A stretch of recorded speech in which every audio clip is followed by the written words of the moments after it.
வணக்கம். இந்தியாவின் ஹிந்துஸ்தான் ஏரோநாட்டிக்ஸ் நிறுவனம் கேட்ஸ் வாரியர் 2 என்ற புதிய 5 டன் எடையுடைய தாக்குதல் ட்ரோன் வகையை உருவாக்கி வருகிறது.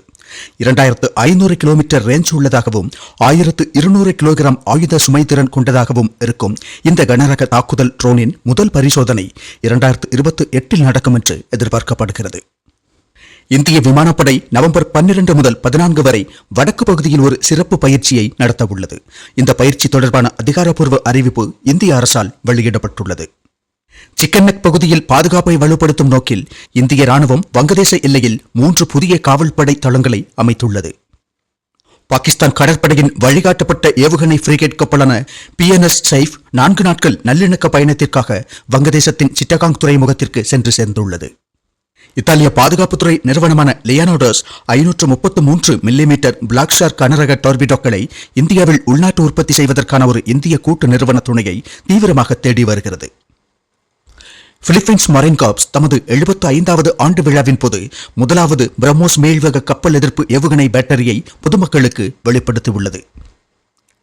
குஜராத்தை சேர்ந்த மைக்ரோ பிரைவேட் லிமிடெட் நிறுவனம் தாக்குதல் மற்றும் வெடிபொருள் தாக்கங்களை தாங்கக்கூடிய 500க்கும் மேற்பட்ட 3D பிரிண்டட் பதுங்கு குழிகளை இந்திய ராணுவத்திற்கு வழங்கியுள்ளது.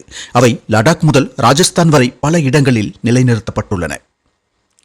2025 ஆண்டை சீர்திருத்த ஆண்டாக குறிக்கும் வகையில் நவம்பர் 10 தேதி 16 தற்காப்பு பொதுத்துறை நிறுவனங்களின் செயல்திறனை மத்திய அமைச்சர் ராஜ்நாத் சிங் மதிப்பாய்வு செய்யவுள்ளார். ஹிந்துஸ்தான் ஏரோநாட்டிக்ஸ் நிறுவனம் இந்திய மல்டிரோல் ஹெலிகாப்டர் திட்டத்திற்கான கேபினெட் கமிட்டி அனுமதியை மார்ச் 2026க்குள் பெற இலக்கு நிர்ணயித்துள்ளது. 2028 முதல் மாதிரியை வெளியிடுவது, 2029 சோதனைகள் தொடங்குவது, 2031க்குள் சான்றிதழ் பெறுவது ஆகியவை திட்டமிடப்பட்டுள்ளன. இந்திய ராணுவம் அதன் T-72 மற்றும் T-90 டேங்குகளுக்காக 30 கிலோமீட்டர் தொலைவில் உள்ள இலக்குகளை தாக்கக்கூடிய உள்நாட்டில் தயாரிக்கப்பட்ட கேனிஸ்டர் ஏவப்பட்ட கண்காணிப்பு ஆயுதங்களை மதிப்பீடு செய்து வருகிறது. இந்த சோதனைகள் போக்ரான் சோதனை தளத்தில் நடத்தப்படும். இதில் 70% உள்நாட்டு உற்பத்தி பொருட்கள் உள்ளதை விற்பனையாளர்கள் உறுதி செய்ய வேண்டும். பாதுகாப்புத்துறை அமைச்சர் ராஜ்நாத் சிங் அக்னி-6 இன்டர்கான்டினென்டல் பாலிஸ்டிக் மிசைல் குறித்து ஒரு புதிரான கருத்தை தெரிவித்துள்ளார். அது இந்தியாவின் மிகவும் சக்தி வாய்ந்த ஏவுகணையை பற்றிய ஊகங்களை மீண்டும் பற்ற வைத்துள்ளது. கேனிஸ்டர் மூலம் ஏவப்படும் இந்த அக்னி-6 ஏவுகணை 10,000 கிலோமீட்டருக்கும் அதிகமான தாக்குதல் வரம்பை கொண்ட பல தனித்தனி போர் முனைகளை ஏந்திச் செல்லும் திறனுடையதாக இருக்கும். இது இந்தியாவின் முதலாவது வெளிப்படையான இன்டர்கான்டினென்டல் தடுப்பு ஆயுதமாக கருதப்படுகிறது. இந்திய விமானப்படை மற்றும் DRDO சீனா மற்றும் பாகிஸ்தானின் ஜாமிங் திறன்களை எதிர்கொள்வதற்காக ஒரு அர்ப்பணிக்கப்பட்ட மின்னணு போர் விமானத்திற்கான திட்டங்களை புத்துயிர்ப்பித்துள்ளன. இந்த விமானம் இந்திய விமானப்படையின் தாக்குதல் படைகளை பாதுகாக்கும், பிரம்மோஸ் ஏவுகணைகளை ஏந்திய விமான குழுக்களை வலுப்படுத்தும் மற்றும் எதிர்கால கில்வெப் நடவடிக்கைகளை சாத்தியப்படுத்தும்.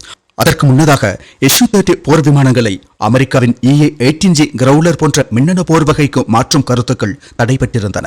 ஆனால் இப்போதைய புதிய பேச்சுவார்த்தைகள் Su-30 மற்றும் தேஜஸ் MK2 போர் விமானங்களில் மாடியுலர் மின்னணு போர்க்கருவிகள், DRDOவின் சமுத்ரா மின்னணு போர் அமைப்பு, உயர் சக்தி ஜாமர் அமைப்புகள் மற்றும் AI-ஆல் இயக்கப்படும் ஸ்பெக்ட்ரம் மேலாண்மை ஆகியவற்றை ஒருங்கிணைப்பதில் கவனம் செலுத்துகின்றன.